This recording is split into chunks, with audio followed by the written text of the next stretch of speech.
Welcome back, Screen Crush. I'm Ryan Airy. Alright, we have to talk about this episode of Rick and Morty because there was a sly, offhand reveal that changes the entire show. You're one of those creeps who moves in with abandoned adult Beth. It's more complicated than that. You live with a version of our dead daughter. So, I want to talk about this in the context of the episode and the show as a whole, and then break down some of the Easter eggs and references that this episode had along the way. When Rick leaves, he basically tells the family and the audience that the episode's going to be better off because it's a solo adventure. I'm trying to stay humble right now, but as soon as you guys are gone, the potential for a new Pickle Rick starts skyrocketing. Notice that from the beginning of the episode, the computer is worried about her own well-being and punishment from Rick. Existence cherished. I'm not going to terminate you while he's flatlining. This is because she was made in his image. It takes one to make one. And as we see throughout the episode, Rick is only concerned with his own survival and happiness, and doesn't care who he has to hurt to get the life that he wants. When diagnosing Bird Person, she says, Subject mind relocated within subject mind by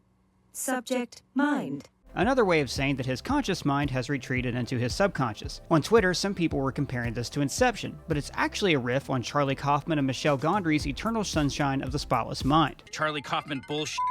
In that movie, Joel retreats into his own mind to save the memories of his ex-girlfriend, just as Rick is trying to save the memories of Bird Person. The visuals of the mind cracking and falling apart are even taken from Eternal Sunshine. The vision begins with Rick on a bird skull representing death, and then falling into an egg representing life, then falling into a tube that symbolizes the pathway of his life. Just like in Eternal Sunshine, we start with where they met, at Space Burning Man.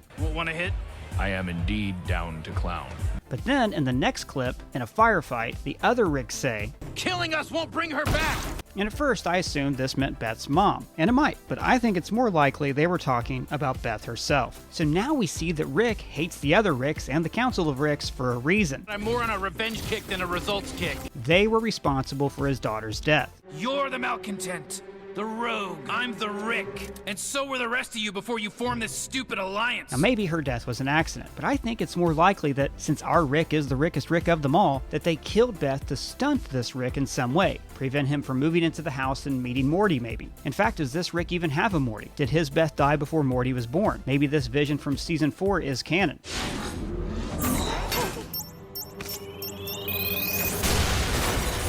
In fact, I have a theory about this that I'll get into later in the video. Then we see Rick's other old war buddy, Squanchy. Is there a good place for me to squanch around here? And if the bartender looks familiar, maybe it's because we saw him in One Crew Over the Crew-Crew's Morty. Then the most important part of the episode, that even a memory of Rick is smart enough to realize that he's not real. Oh my god, I'm a memory. We just sat through all that stand-up for nothing. The show has been teasing something like this for its entire run. We continuously see people trapped inside a larger world and then coming to realize that they're insignificant. What is my purpose? You pass butter. Oh my god. Or learning that they're actually inside a battery that's inside a battery that's inside a battery. We even have a video theorizing that Rick is so smart he's figured out he's in a TV show, and the series will end with him breaking out of the show and entering our world. Check that video out if you have time. I'm really proud of it. So all of this comes down to this line. Do I have free will? Who does? Hey! Rick knows the answer. No one, because everything they are saying is being scripted. His past selves immediately realize that they're memories, which was foreshadowed in the decoy episode this season. Wait, that means I'm a decoy. F***ing Summer. And by the way, many seasons ago, Rick asked Morty if he was working on his Type 5 for the Comedy Store. Jeez, you working on your Type 5 for the Comedy Store, Morty? And maybe this experience in the stand-up community is why Rick knows that lingo. So throughout the episode, Rick has to slowly gather his clothes from his past selves. In a way, this is Rick assembling his current identity. He begins naked as a baby, and then as he moves through his life, he slowly gains the clothing that makes him the recognizable Rick that we know. Back in the real world, the garage decides to pander for its own survival. Like Jarvis in Iron Man. Ha ha ha. Oh, I wish. Ha. Are you a Marvel fan? Who isn't? Now, Dan Harmon has always shown contempt for the Marvel movies. Boring-ass Marvel movies. Especially how Rick rejects the concept of superheroes. They're the writers of their own press releases, Morty. They're a bunch of drama queens that spend an hour talking and 20 minutes jumping around while shit blows up. They're a phase. We did one. It was the big event of that summer. Let it die. So this garage pandering for her survival is like how the show, Rick and Morty, could pander for its survival by including more Star Wars and Marvel gags. This is a way for Dan Harmon to recognize that they could be doing all this, but they're not going to. And the reason it's like this is because the garage is a copy of Rick's consciousness, whereas the real Rick would never pander. And by the way, the armor at Blood Ridge is also very similar to what we see in the Turkey Day episode, which had an Iron Man reactor in the chest. I also like that they fought beside Gear Dude, the older brother of Gear Person. This explains why they felt obligated to invite him to the Season 1 party when they didn't actually like him. The thing people don't realize about the Gear Wars is that it was never really about the gears at all. And we've actually heard of the Battle of Blood Ridge mentioned before here. Bird Person's big day, Morty, was at Blood Ridge on Glapflap's third moon against the Gromflamites. Afterwards, Rick lays down his philosophy for Bird Person. All equally real, all equally unreal. None of it matters. Now, as we've talked about in past videos, Rick's nihilism stems from his portal gun. With an infinite number of realities, nothing makes anyone unique and everyone is interchangeable. None of it matters.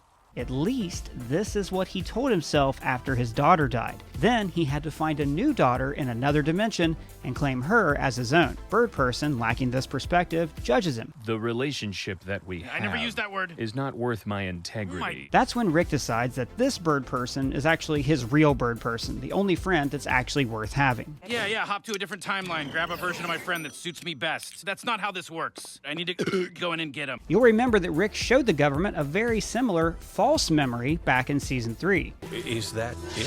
The portal gun? Yeah, that's the 3 lines of math that separates my life as a man from my life as an unfeeling ghost. Except in this false memory, he was the one assuming the Bird Person role. Also, the beacon was first mentioned here. Beacon was activated. Who is in danger? Grandpa! Bird Person! I am pleased there is no emergency. The episode is also largely about Bird Person learning to let go of Tammy, just as Joel had to let go of Clementine in Eternal Sunshine. Bye, Joel. I love you. Maybe in Montauk. Now, these were some of the most heartfelt moments I've ever seen in this show. People may be random and interchangeable and part of an infinite number of realities, but when you make a connection with someone, it's real. You feel it. And only that person, and that one person cannot be replaced. Deep down, Rick feels this way about his Beth, which explains why he's filled with guilt and nihilism. He can never actually regain the daughter that he lost. But moving on, when they crash into the garage and mention the closet, Bird Person reminds us that Wanshi used That's what some closets are for.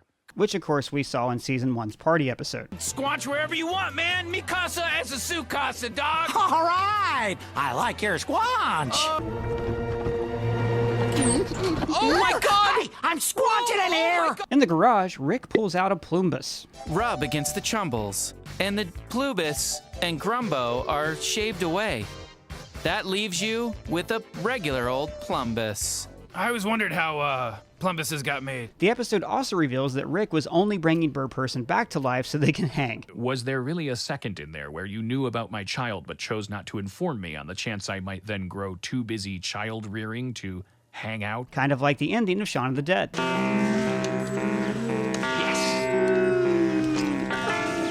Again, this shows Rick's selfishness, how he wants people in his life just for his own pleasure. And once aware, refrained from sharing until necessary to save yourself.